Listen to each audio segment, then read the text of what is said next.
Hello everyone, and welcome to our third installment of this series of YouTube lectures in our Politics 1500 class, looking at economic issues to do with world problems and issues.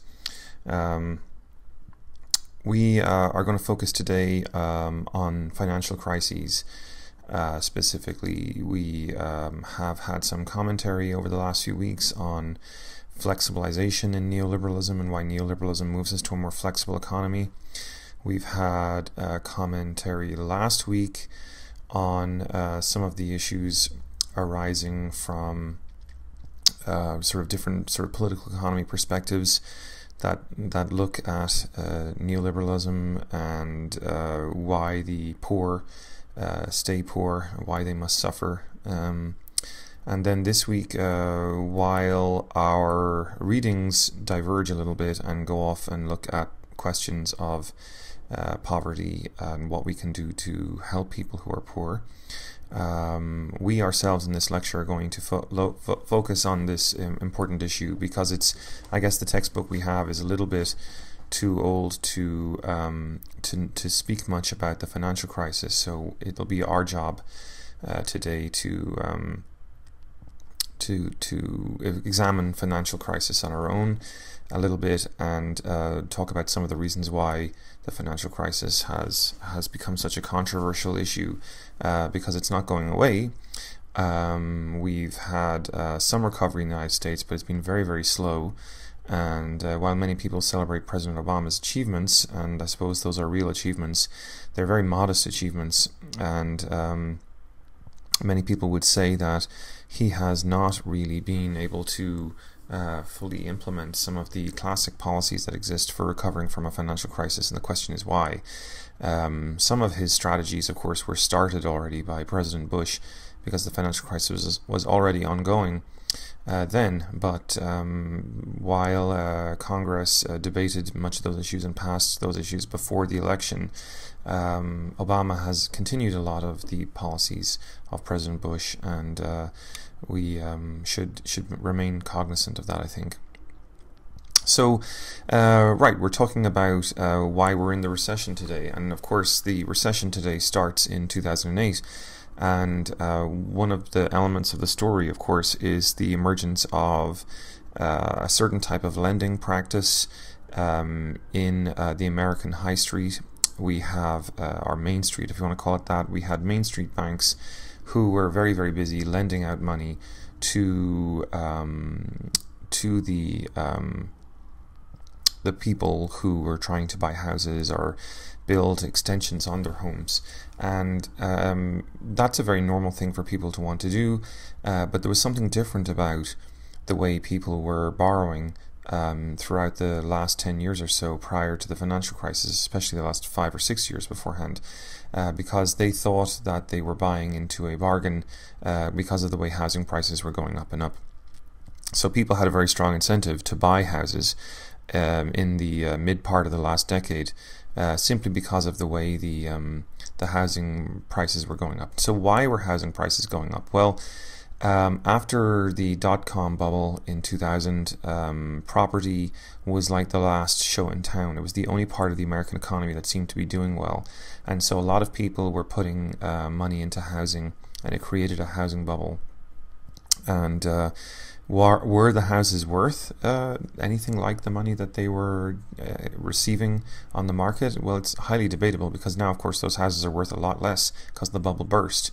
So it seems that people were irrationally buying houses, but that's the problem with comments like rational and irrational prices.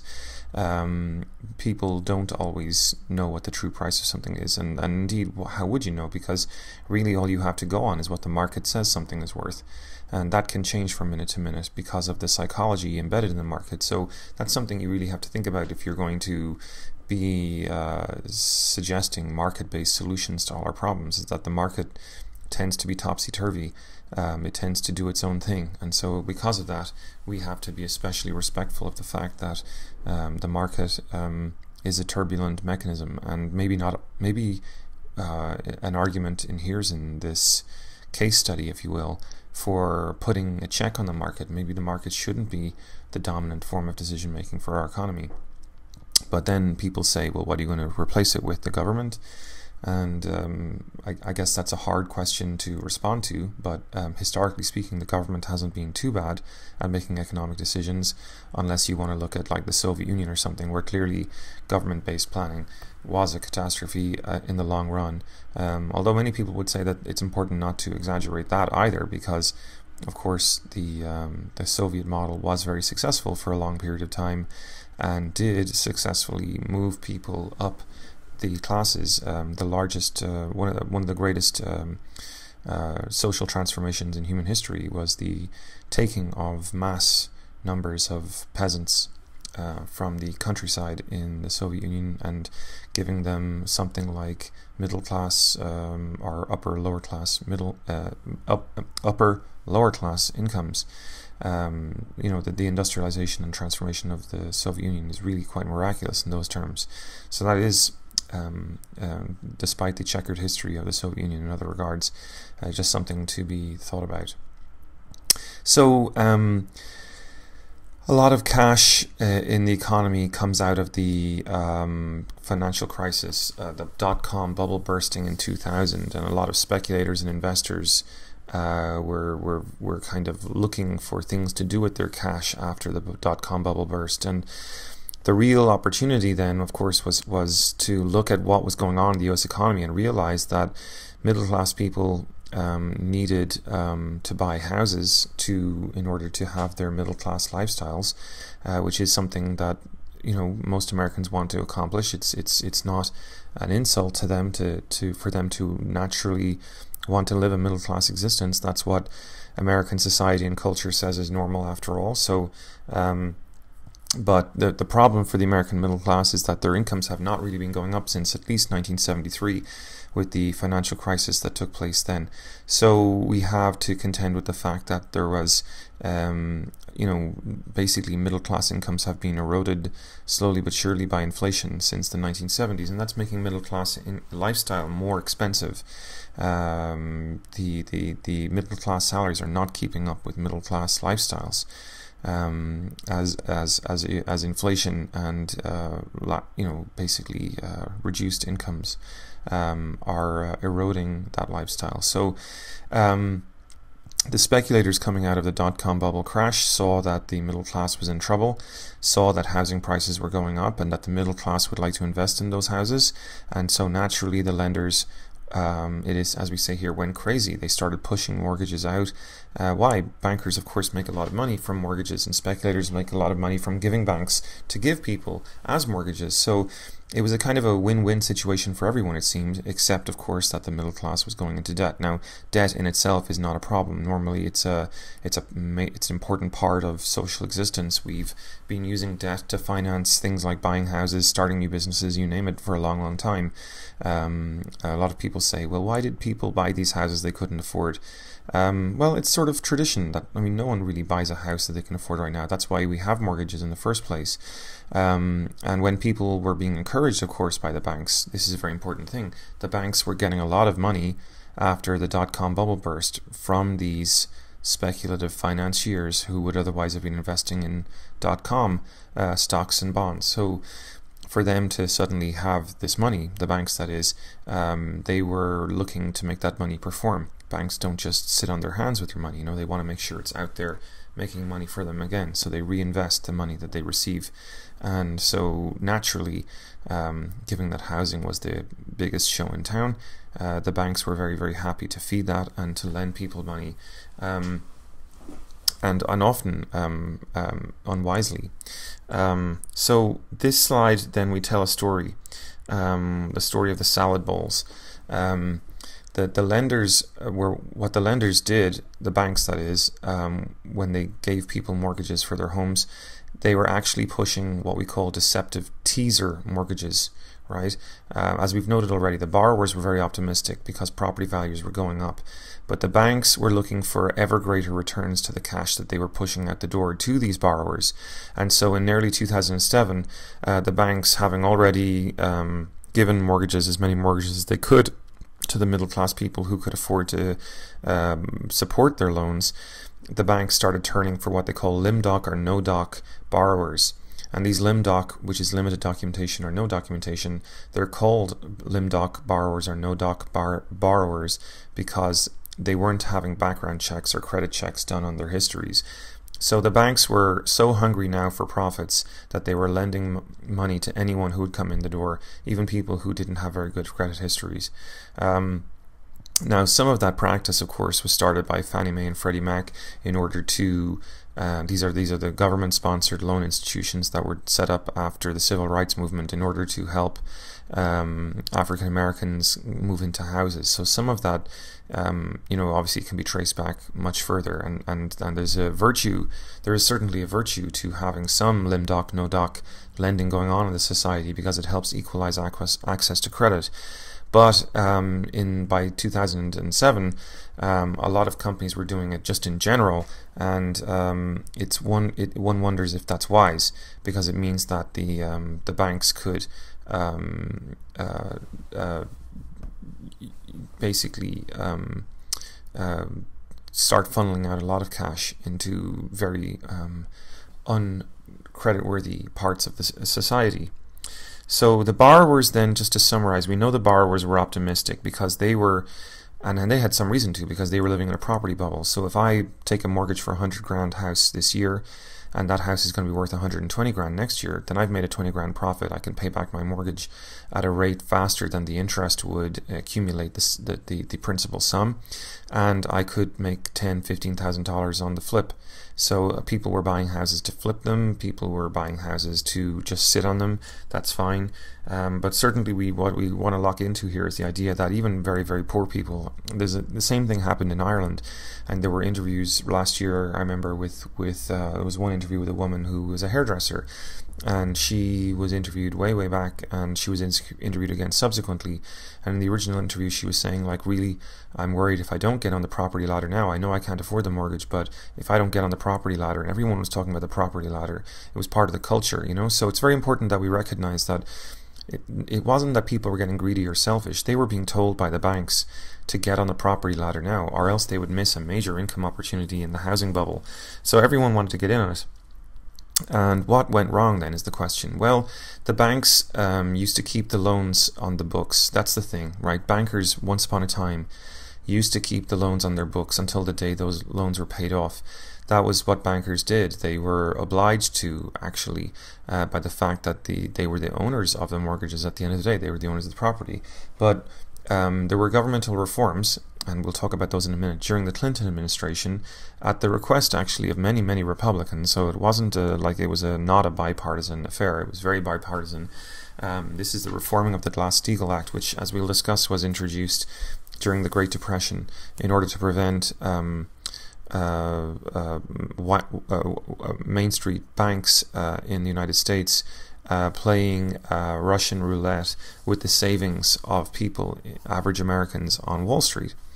So this is kind of the reverse. Today, the banks on the Main Street were, because Glass-Steagall was dropped, the Glass-Steagall Act, which had come out of the Great Depression, was absolved.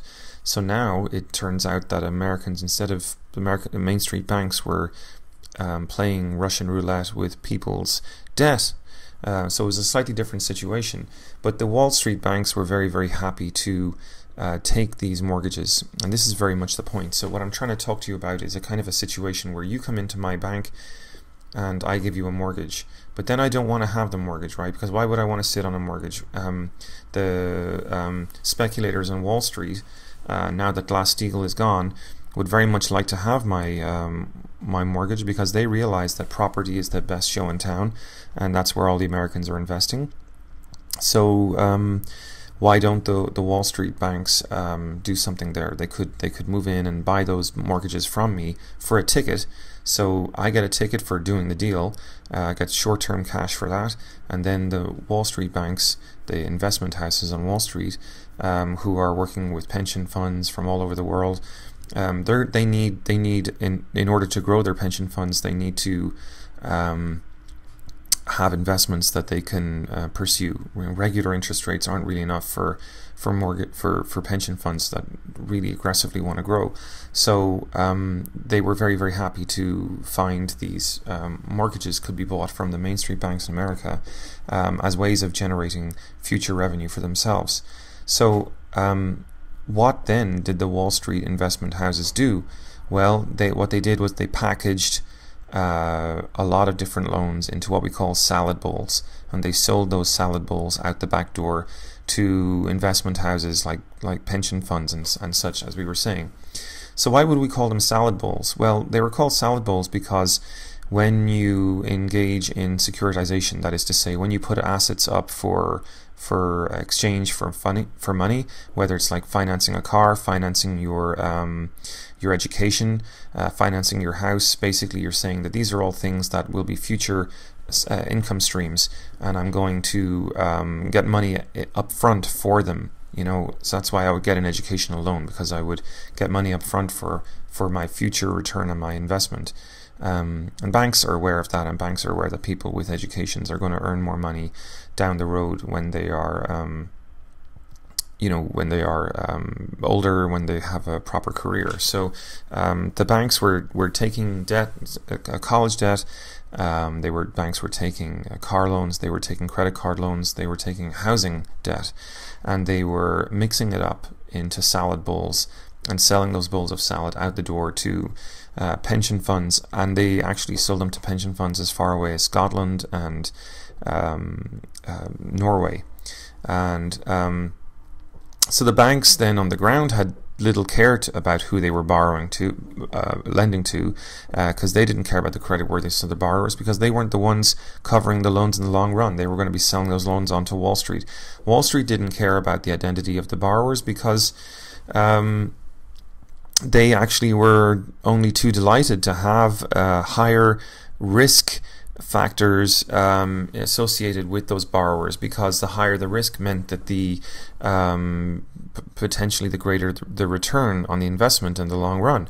So they weren't thinking about the potential of a default either. And when I say default, of course, I mean that they weren't worried about the borrowers being unable to pay back their debts by, say, for example, buying a house that they couldn't afford to pay off.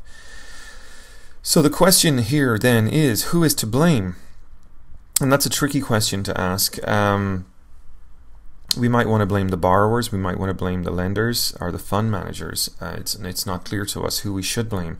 If we blame the borrowers, we're blaming people who were living in a culture where they were being told that they had to get on the property ladder, and the banks were being very aggressive here and saying you got to get on the property ladder too. So if the banks were pushing the idea and the borrowers were, living in a culture where that was acceptable, it seems unrealistic to blame the borrowers. The borrowers were, after all, doing what they thought was appropriate given the situation they were in.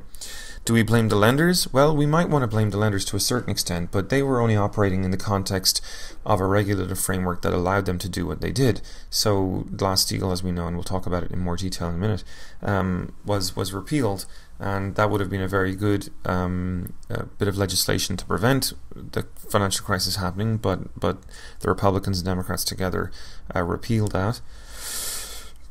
Do we blame the fund managers? Well, it seems that they were just doing what they could given the constraints of the situation they were living in. The politicians were responding to an ideological perspective and a sense that these sorts of loan regulations were what the people wanted, and what the companies that were in charge of giving out mortgages, the lending companies, they were lobbying ferociously for these kinds of reforms as well. And so the government had to be able to say, well, I guess they know what they're doing. If they're saying we live in a new economy and they're telling us that the way forward is to get rid of the Glass-Steagall Act, then I guess we have to believe them. So it seems like there's no one really here to blame in particular, but as Kamek argues in your chapter from last week, maybe it's capitalism itself, in other words, maybe it's not the one action of any group or subgroup of individuals.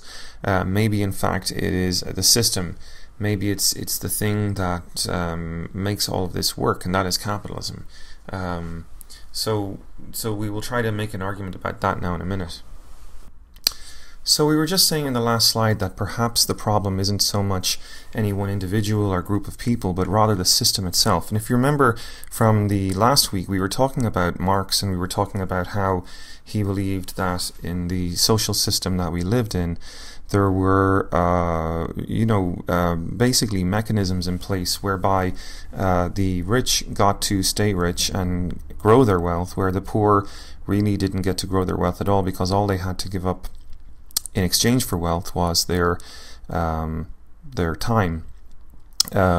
If you own the means of production, if you own the factories, then you're the one that's going to reap the profits of the work that those factories do, whereas the profits don't get shared out to the workers, so they only get a subpar salary for their work, as Marx tells us, because they are competing with each other constantly for the limited amount of jobs in the workplace. So the downward pressure on the wage because of the workers' competition with each other gives a little wiggle room to the owner of production, the capitalist in other words, to be able to make what we call profit. That's the difference between the costs of what something takes to make and the money that you pay for it out on the open market when the product has left the factory. There is a difference between the price we pay in the market and what we pay in the factory. And where does that difference come from? It comes from the fact that the workers compete with each other to bring the price of their wages down. And wages being one of the factors of production, that gives the capitalist a little bit of profit right there. So Marx believed that structure was something that made a material difference in the power, the political power that different types of classes have in society. And so one of the things we see in this slide is that perhaps if we agree with our author, Paul Kamek, one of the things that you can look at to sort of see class power in action is the history of commercial legislation, whereby banks are regulated or not, as the case may be. And regulation and deregulation are both things that commercial interests pursue, depending on the context. So it's not like bankers only want to deregulate the market and want to get rid of the state altogether. Usually they keep the state around to enforce their point of view and to act on their interests if they can figure out a way to make that happen within the context of democracy. Of course, it doesn't always go their way, and there's usually fight back. Usually the workers may become self-conscious or conscious of the problem.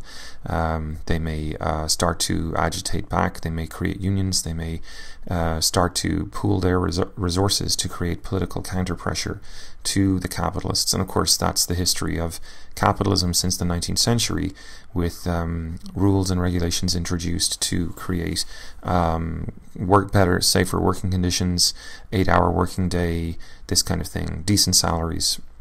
So, but anyway, let's look in some detail at a little bit of the history of the financial regulation then. The Glass-Steagall Act is our case study here. It was passed in 1933 after the 1929 stock market crash. And of course, if you know the history, you know that in 1929 the stock market was, had been very, very high, and the U.S. banking system had taken many, many risks with people's savings. So what the market wanted to do then was separate what's called financial capital from banking capital, right? This is to say that the banks on the main street in downtown towns and villages all over the United States couldn't have a relationship with the Wall Street banks, because Wall Street banks were risk takers and they were regulated differently. So why would you want the money of regular Americans being sent off to Wall Street so that these people could take huge risks with that money? The risks were too great. If you're a moneyed millionaire, you can afford to lose money. They say you shouldn't gamble with money you can't afford to lose. Well, this is exactly the principle here as well.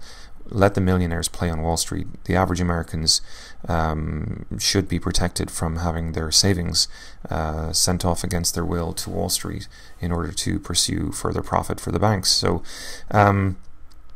The further legislation after the Glass-Steagall Act, of course, comes in 1956, where further separated activities included insurance and banking.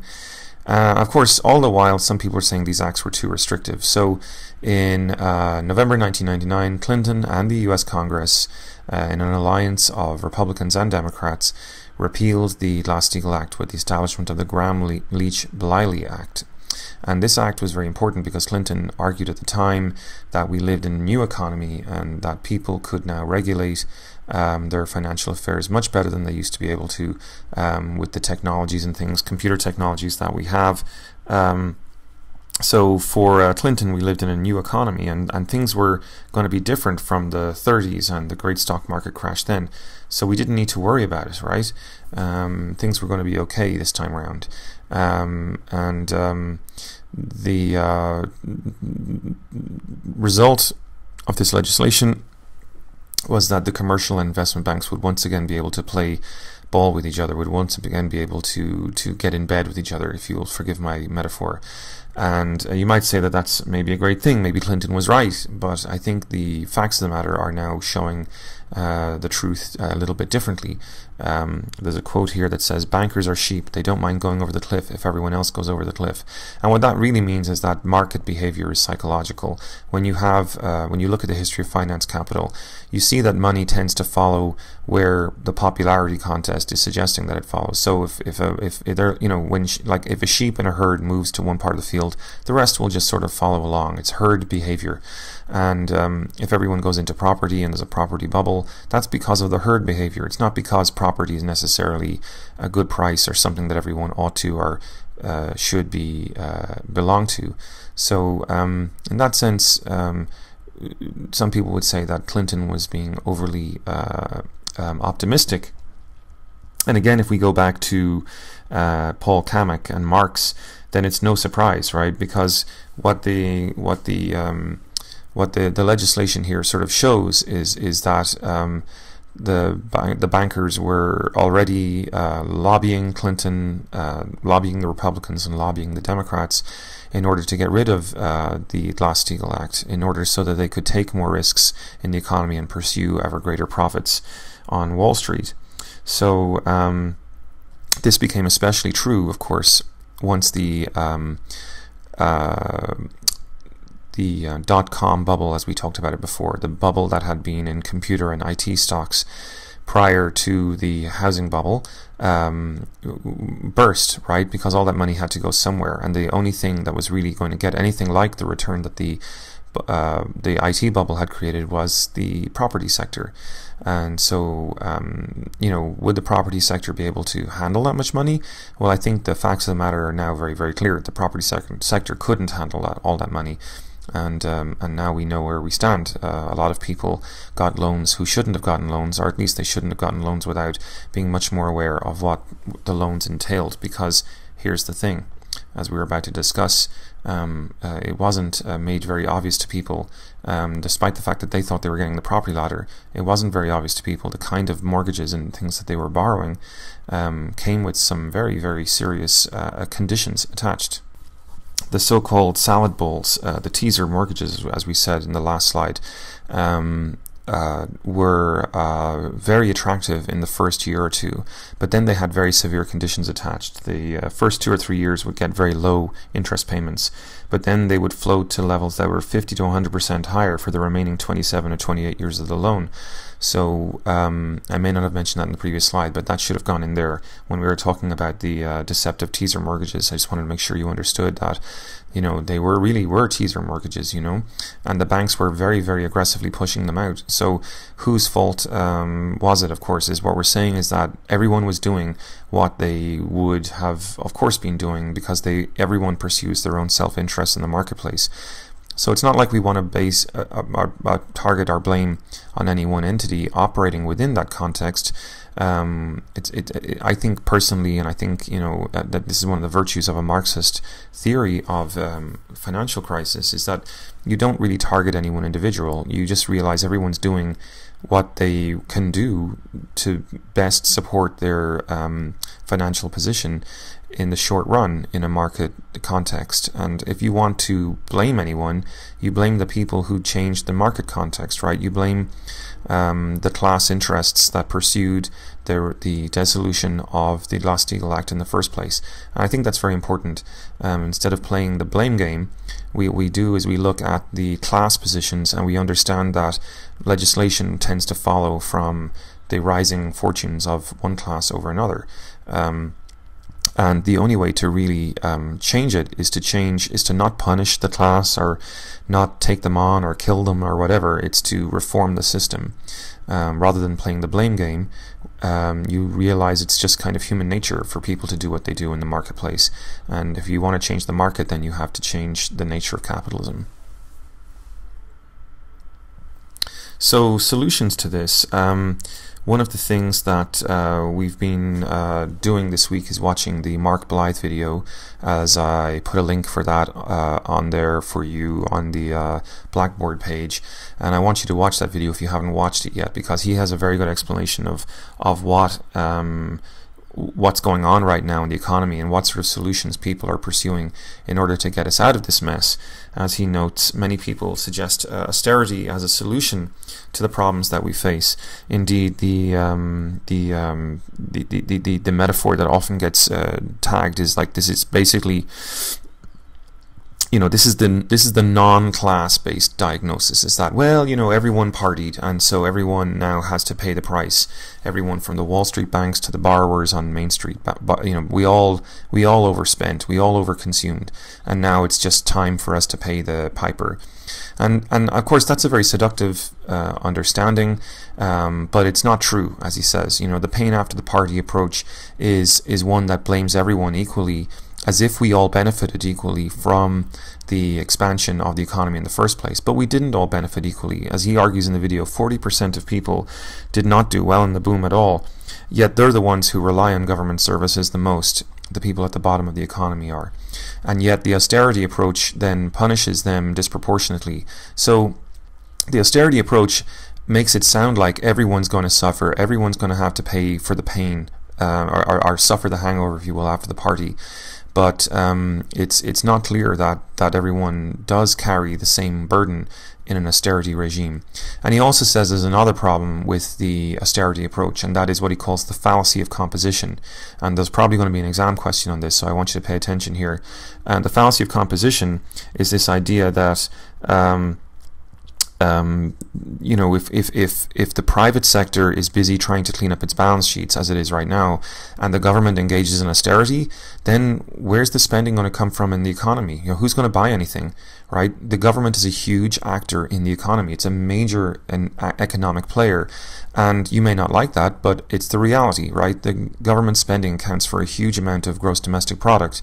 So if you start to cut government spending and government services at a time when the private sector is not spending and not investing, then, as Mark Blythe says, the economy craters. And this is an old idea, actually. He doesn't mention this, but it comes from Keynes, who we were talking about before, who actually suggested that the way out of a financial crisis is for, he was being humorous, I think, when he said this, but he said the solution to financial crises are very, very simple. What you need is stimulus. You need to do something, as you know, he was joking, but he was like, it would be as simple as hiring an army of unemployed people to go out into the countryside and bury gold bars, and then hire another army to go out into the countryside and dig them up again. Basically, it's the fact that you hire people at the bottom of the economy. You put money into the hands of people at the very bottom of the economy and get them spending again in the local stores. That's how you end up restoring confidence to economy, because by getting people engaged in buying and selling at the very micro level of the economy, that's when the grocery store chains notice, that's when the suppliers notice, that's when the producers notice, and then they start to realize that there's an interest there in buying goods and services. And of course, demand then nurtures the supply, right? We always say in economics there's a supply side and a demand side. Well, you know, if you're Mitt Romney, you're a supply side economist. He's always saying to cut the taxes on the rich because they're the job creators. But the Keynesian approach and the Mark Blythe approach being put forward here suggests, in fact, that that's not true. the so-called job creators, if you cut their taxes, they just go and invest it somewhere else, like Southeast Asia or somewhere.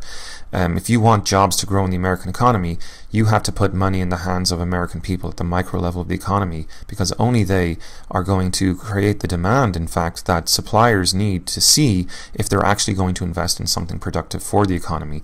So the fallacy of composition is very important there, says Mark Blyth, that if you cut government spending at the time when the private sector is already cutting, then you're going to really tank the economy. And actually, thankfully, George Bush at first and then subsequently Obama did use some stimulus to keep the economy going. In Europe, however, they're not doing that, and so the austerity approach is being much more rigorously pursued in Europe. And it's weird, because normally Americans would say that the Europeans are supposed to be the socialists, right? So you'd think they'd be the ones that get it right. But for some reason, that's not happening. And the question is why? Why are governments pursuing this austerity policy when the evidence of history suggests that it's not appropriate? Well, partially that's to do with the fact that in Europe, at least, Europe's not one country, right? It doesn't have a central financial bureaucracy, and it doesn't have centralized economic regulation. You have a series of different countries, each with different types of regulations that are only partially integrated into a European economic structure.